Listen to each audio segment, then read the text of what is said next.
안녕하십니까, 문털남TV입니다. 민주당의 대선 후보군 중에 한 명으로 경기도정을 맡고 있는 이재명 행보에 대한 우려의 목소리가 커지고 있습니다. 경기도에 파산 위기 경고음이 울렸기 때문입니다.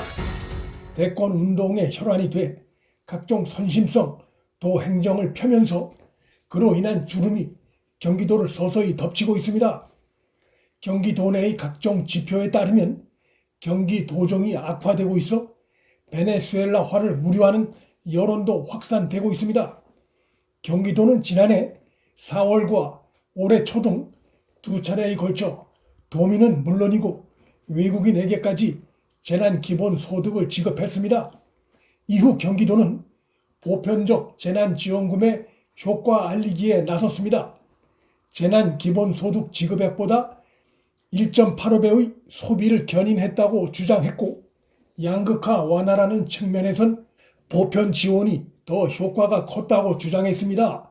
그런데 경기도가 아닌 중앙부처에서 나온 통계 결과는 경기도 주장과 정반대되는 것으로 나타났습니다. 지난해 12월 통계청 금융감독원, 한국은행 등이 조사에 발표한 2020년 가계금융복지조사 결과에 따르면 경기도는 빈부격차가 가장 컸던 공동 1위인 서울, 제주도 등에 이어 세종시와 함께 공동 2위 수준으로 나타났습니다. 소비를 견인했다는 경기도 설명과 달리 경기도의 지역경기 악화는 전국 소상공인 카드 결제 정보를 관리하는 한국신용데이터 자료를 통해서도 확인됐습니다. 이 기관 자료에 의하면 지난해 12월 마지막 주 경기도 소상공인 매출 자료에 따르면 해당 기간 도내 소상공인 매출액은 약 34% 감소한 것으로 드러났습니다. 이에 따라 경기도는 외환 위기 직후 이후 22년 만에 취업자 수가 4만 3천 명 감소하는 등 근로자 간의 소득 격차도 크게 벌어졌습니다. 양극화 완화 효과에 대한 의구심과 함께 경기도의 빚잔치도 도마 위에 올랐습니다. 경기도는 올해 1월 도의회 기획재정위원회 회의에서 1, 2차 재난기본소득의 상환 기간을 2029년으로 보고했다가 2035년으로 늦췄습니다. 미래 세대가 낸 혈세로 14년에 걸쳐 빚을 갚아 나간다는 의미입니다. 한국개발연구원 KDI 출신 유승민 전 의원은 최근 SNS를 통해 1,300만 경기도민 사이에 빈부격차, 소득격차가 심각하다.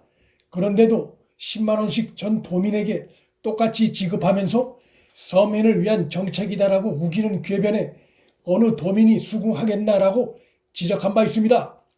야권뿐 아니라 경기도 의회마저 이재명의 기본소득 시리즈에 난색을 표하고 있습니다. 경기도 의회는 이재명이 농가를 대상으로 도입하려 한 농민 기본소득에 대해 예산의 과다 지출이 우려되고 미래 세대에게 빚을 떠넘기는 것이라며 반대했습니다. 이재명의 경기도는 자기들만의 통계 지표를 내세우며 문제될 상황이 아니라고 주장하고 있지만 경기도에 대한 경고음은 정부 부처와 국가공인기관에서 나오고 있는 경고음입니다. 이재명은 대선에 나간다는 이유로 경기도를 떠나면 그만이지만 그의 선심성 도행정으로 인한 피해는 경기도의 특히 서민이 고스란히 입게 됩니다.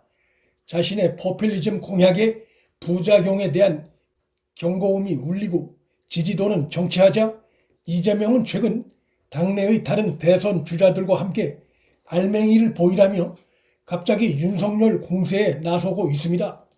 자신이 내놓은 기본 시리즈로 포장한 포퓰리즘 공약을 알맹이인 양 주장하는 것이 우습지만 자신은 공약 미천을 다 까 보였는데 윤석열은 아직 보여준 게 없음에도 자신보다 지지도가 높게 나오니 불안한 겁니다. 이재명 지지도는 앞으로도 오르기는 글렀습니다. 어리석게도 중도층의 강한 비판을 받는 이해찬과 손을 잡았고 그 밖에 민주당의 일부 비주류, 무엇보다 노무현 정부와 문재인 정부 때 한자리했던 자들과 경기도 출신 몇몇 인사들로 진영을 갖추고 있는데 구성 인물들이 하나같이 신선함이 없고 그 인물이 그 인물들입니다. 이런 인물들로는 기존 민주당 지지층의 지지를 뛰어넘을 수 없습니다.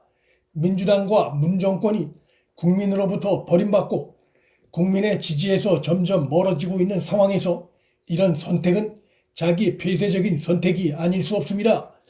민주당의 다른 대선 후보인 이낙연은 윤석열에 대해 노무현을 죽음으로 몰아넣은 검찰 출신이라며 황당한 공격을 하고 있고, 정세균은 검찰개혁의 몸통은 윤석열이라며 개혁 타령으로 윤석열 때리기를 하고 있습니다. 시간이 흘러도 또 윤 전 총장이 공식 정치 행보를 하고 있지 않음에도 대선 지지도 1위가 유지되자 다급함을 느껴 집단적으로 공격에 나섰습니다. 윤석열 전 총장은 특유의 맷집과 배짱으로 대응할 가치가 없는 여권의 의혹 제기와 공격에는 아직까지 무시로 일관하고 있어 여권으로선 맥이 빠지는 상황입니다. 현재 민주당 돌아가는 상황을 볼 때 이재명이 대선 후보로서 유리해 보이는데, 그런데 이재명에게서 빼놓을 수 없는 최대의 약점이 있습니다. 윤석열 전 총장이 문정권에 대해 맞짱을 뜬 것과 달리 그는 우리 국민 60% 넘게 비판하고 있는 문재인 국정의 다양하고 심각한 잘못들에 대해 강성 친문층을 의식해 한 번도 제대로 된 지적을 지금까지도 하지 못하고 있다는 것입니다. 그도 문정권 예스맨 그룹에서 벗어나지 못한 정치 행보를 해왔습니다. 선심성 경기도 행정, 포퓰리즘 공약, 구태의연한 주변 인물에다 문정권 예스맨 행보는 이재명을 포함한 이낙연, 정세균 등 현재 거론되는 여당 후보들의 공통적으로 치명적인 결격 사유입니다. 차기 대선의 화두는 퍼주기로 망가진 국가 경제, 집권 세력의 그들끼리의 위선적인 공정, 탈법 행위와 무책임한 내로남불의 해악으로부터 국가가 벗어나는 것이고, 지금 거론되는 여권의 대선 후보들 중에는 거기에 적합한 인물이 한 명도 없습니다. 국민들이 한 번도 경험하지 못한 충격적인 집권 세력의 이중성과 내로남불, 무능의 문제점들을 문정권 4년 동안 신물나게 경험했기 때문에 현재 여권은 차기 대선 가망성이 없는 상태입니다. 문틀란TV 여기서 마칩니다. 구독과 좋아요, 알림 설정은 방송 제작에 큰 힘이 됩니다. 시청해 주셔서 감사합니다.